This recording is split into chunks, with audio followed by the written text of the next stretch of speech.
here are already solved and kept so that we can speed up the process. If we talk about P0, P0 currently needs nothing, so no resources needed, no issues. P0 gets served free resources. Now by saying free resources, what would be free? Whatever has been allocated to P0 will become free and will come out and get added to available. Phenomena is simple. So available was initially 1520, and after P0 gets over, it would release 1 and 2 for C and D. So together available is 1, 5, 3, 2. Similarly, if we talk about P1, that is a small issue. P1's current need is 0, 7, 5, 0, whereas current available with us is 1, 5, 3, 2.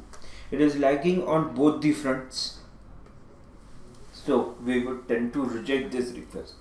By saying that a request is rejected, let us understand the rejection simply means that we can try it later but not currently. So going for P1 later on.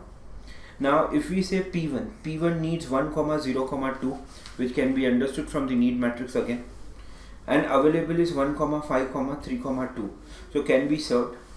So resources are taken and need is taken over. After doing the same step, we can jump to a conclusion that when P2 is over, it will release all the resources which included what it has taken and what it had. So it would release 2, 3, 5, 6. Available as such at the system is 0, 5, 3, 0. Together adding them, we would be getting 2, 8, 8, 6.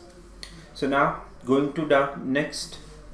Similarly, P3 requires 0, 0, 2, 0.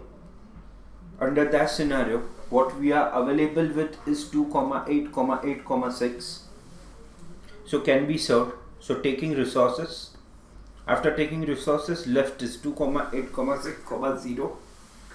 And after P3 gets over, all resources are free. Added with available, final answer 2, 14, 11, 8. Similarly, P4, which requires 0, 6, 4, 2, and my current resource handling has 2, 14, 11, 8. This request can be served by the user. So when P4 gets over, we get 2, 14, 12 total available.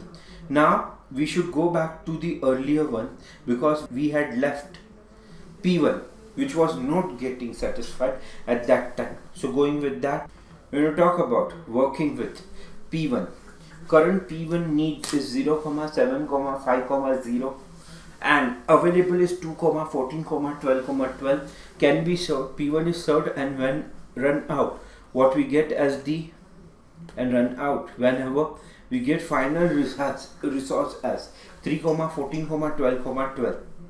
Now the current solution said that there is a safe state without deadlock, but provided we follow P0 followed by P2 followed by P3 followed by P4 followed by P1. This is called as the safe sequence, which means it derives that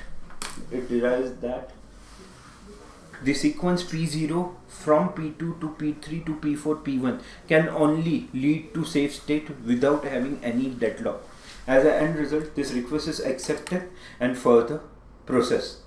In practical life, once this safe state is found, then all resources are allotted to processes which have made requests. Thank you very much guys for watching this video.